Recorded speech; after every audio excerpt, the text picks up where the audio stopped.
So, ayan, unboxing na ng Realme Note 50. This time, akin naman to. Yung una, sa anak ko. This time, akin naman to kasi naka-sale sila sa TikTok kahit iba't ibang unit.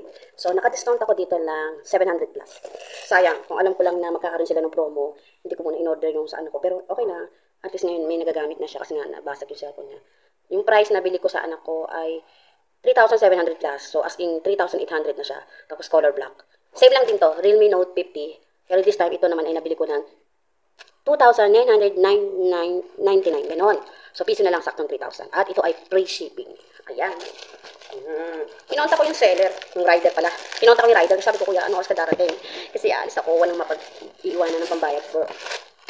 Kasi nakakaawa naman yung rider, pag pabalik-balik, di ba? Lalo na yung ganitong presyo na 3,000, di ba? So, ayan.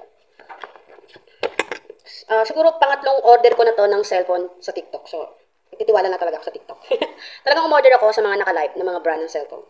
Yung mga kilala na mga sellers sa TikTok. Saan ba ito?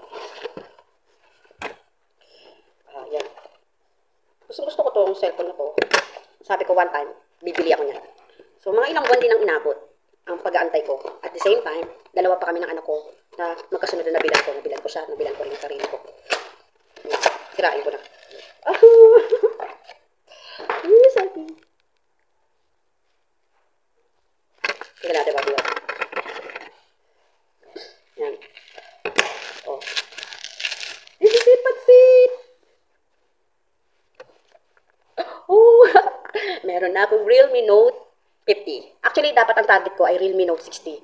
Kaya lang sabi ko, kung igagrab ko yun, kailangan ko magtirapan ba ako pa ng anak ko. So, okay din naman to. Smooth gamitin to, pero mas smooth daw gamitin yung Realme Note 60. Diba? Malay mo, pag makaipon next year, ordering ko yun. Pinapapawisan ako. So, ayan. Ang ganda. Ayan.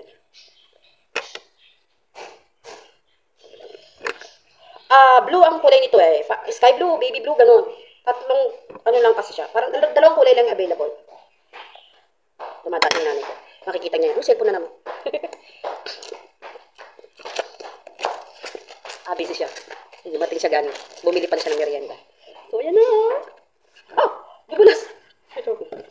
Ayan. Ayan. Oh, okay. So, ito yung charger niya. Ito. Ito yung jelly case niya. I bet ito yung jelly case. Dark gray. Ayan. Tapos itong ginagamit ko na cellphone sa pagbibideo. Ito yung kauna-unang in-order ko sa TikTok dito. Sa TikTok app. Itong itel A70. Again, ang kauna-unang in-order ko na cellphone sa TikTok ay itel A70. Naka-promo din sila nung time na yon. So, 3,000 ko lang nabili yung phone na yan. Ito yung ginagamit ko ngayon. So, dahil meron na akong Realme Note 50, syempre, ipapamana ko naman sa kapatid ko tong cellphone na ginagamit ko. Sa kuya ko na sa Bulacan. Sira na kasi yung cellphone niya. So, para hindi na siya bumili ng bagong cellphone, itong cellphone na nasa harapan ko na ginagamit ko pang video, ipapamana ko sa kanya. Medyo aayusin ko lang, no, kasi kadarating lang nito, aayusin ko lang, i-transfer ko yung mga account ko, yung mga app, syempre lilinisin ko muna yan, at susurprise ko siya, na pwede niya nang i-dispatch yung cellphone niya na luma, di ba? Ayan, kasi nakita ko talaga yung kuya ko, problemado siya sa cellphone niya. May pinapaaral kasi siyang 2 college. So, I think isang grade 12 na malapit na mag-college at isang third year college. So, ang kuya ko ay magsasampagita. Bilib ako doon. Na susurvive niya talaga yung mga needs ng pamilya niya. Silang mag-asawa, natutulungan sila at nakapag-college na yung anak niya.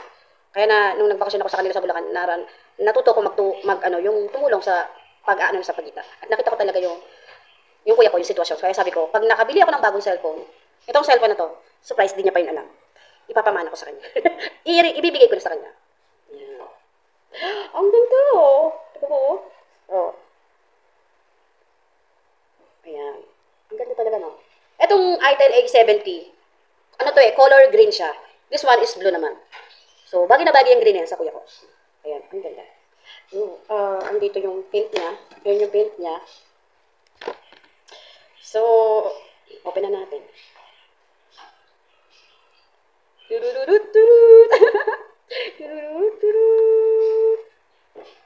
So, ayan. Dahil may lakad ako ngayon, mamaya ko na lang ito bubuting-tingin at isa-set up pag uwi ko. Pero gusto ko lang i-unboxing. Kasi pag umorder ka ng mga ganitong gadget, mga medyo pricey na, 1,000 na usapin, kailangan mo mag-video while unboxing to prove na yun ang natanggap mo. So far, great. Walang scam. TikTok is the best. Basta sa mga live lang kayo o-order ng cellphone. Kasi, sorry hindi ko nila lahat. Sa Shopee kasi at sa Lazada, meron pa rin mga nai-scam. So, marami na ang lumilipat ngayon sa TikTok. Aminin, ang ganda ng jelly case. Ang ganda, oh. Kakabit ko ng jelly case. Jelly case.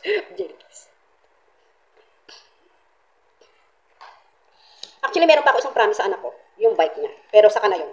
Kasi ang pera, kung magkapera man uli, yung pambaon niya muna uunahin. Sa pag-aaral niya, pambaon niya, budget niya. At least kahit paano, yung natupad ko yung, nabilang ko siya ng cellphone. At may cellphone din ako para sa sarili ko.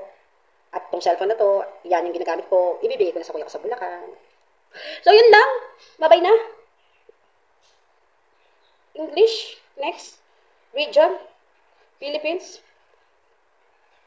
Agree. Connecting to Wi-Fi. Mamaya na kita i-connect sa Wi-Fi. Aalis na muna ako kasi importante yung pupuntahan ko dahil baka masarahan ako. So, yun lang. Okay.